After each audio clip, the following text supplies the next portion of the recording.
I'm going to talk about melodic anchor points for a minute. And so when I'm coming up with chords, when I'm starting to get into the arrangement, what I want to look at is like, what are the anchor points of the melody? And what I mean by that is, where does the melody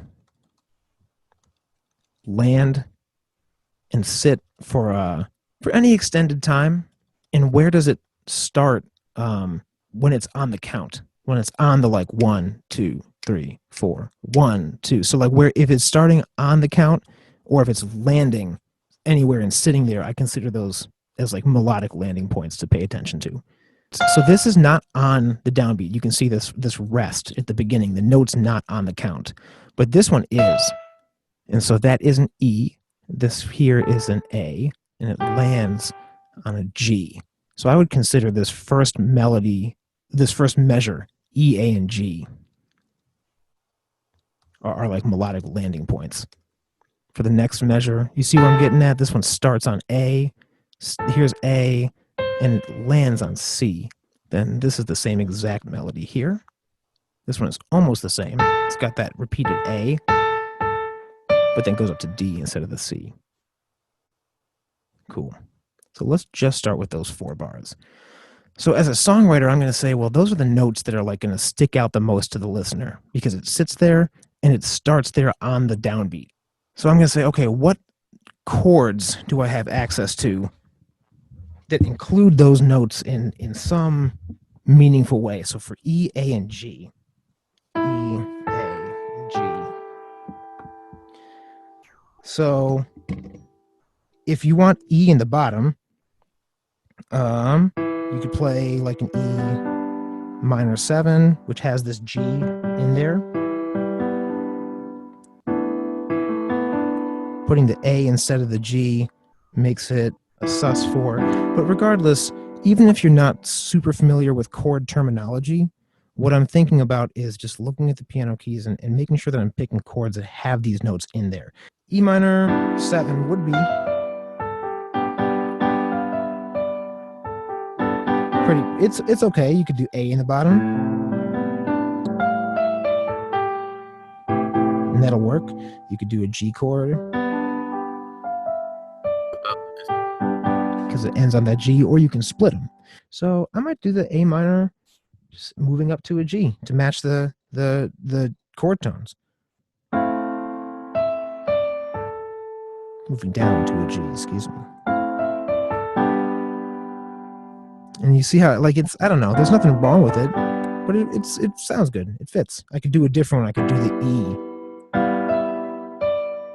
Then E to G is nice because it shares more notes in common. Let's do that. I'm going to do E minor 7 to G dominant 7. And then I don't want this to feel like we've gone home yet because G is the 5 of C and 5, 1. So 1, 2, 3, 4, 5, 5, 1, 5, 1. That's the most, like, we're done, we're home now that you can do. 5, 1. It's just very resolute. And I don't want that. So for this, I'm going to stick to that E motion. But then when it does this A, let's end on the 6.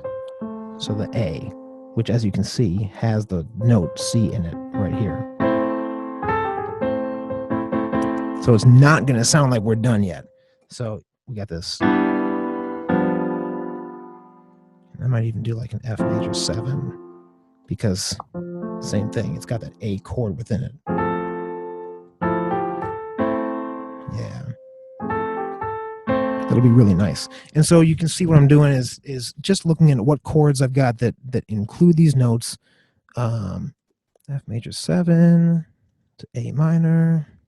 But I'm refusing to use the C chord. And we'll see why once I get to the hook.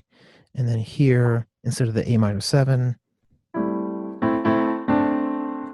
an A sus4. Yeah.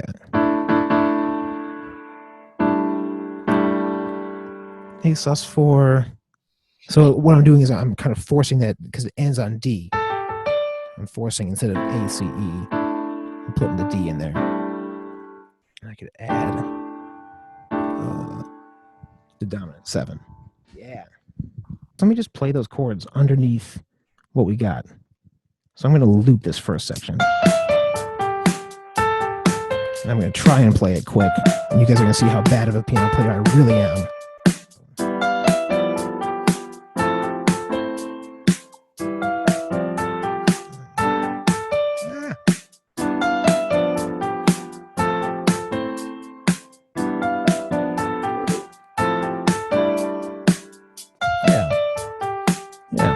And so can you see how I'm just choosing the chord motion by when it moves to that note as well? I'm kind of moving it with the melody on purpose. So that da, da, da, So one more time. 3, 4.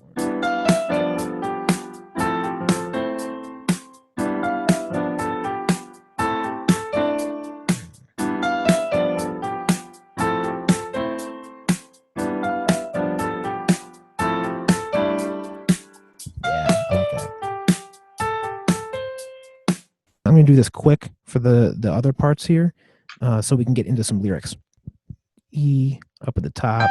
So this one is just E, G, really.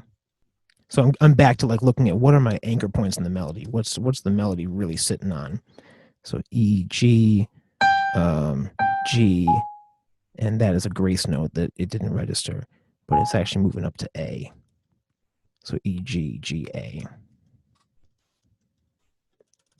And then we're actually right back to this because of the motif. We've got these anchor points.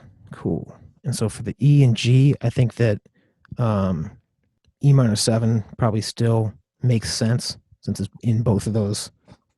Or we could do something even more interesting. So E and G could be the root and the third. It could be the third and the fifth, or it could be the 7th and the 9th. I'm going to do that. So here's E and G. There's F major 9. It's going to be nice.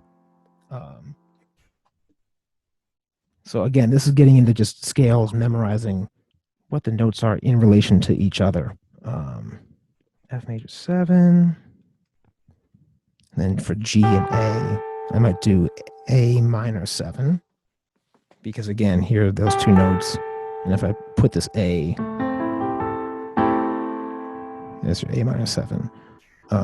Or I could do G9.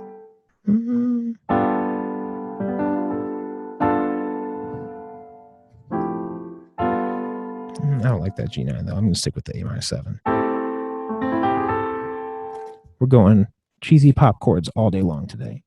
And then now we're back to this set again. So I could, when I return to the pattern, I'm going to purposefully finally hit this like C chord at the very end of the verse. So I'm going to copy and paste this, but make this F major 7, C. So we're going to have, 1, 2, 3, 4, 1, 2, 3, 4. Then we're going right back to this. And see how suddenly everything has resolved because we finally hit that home base of the C chord that we're using. So let me just get that in there too.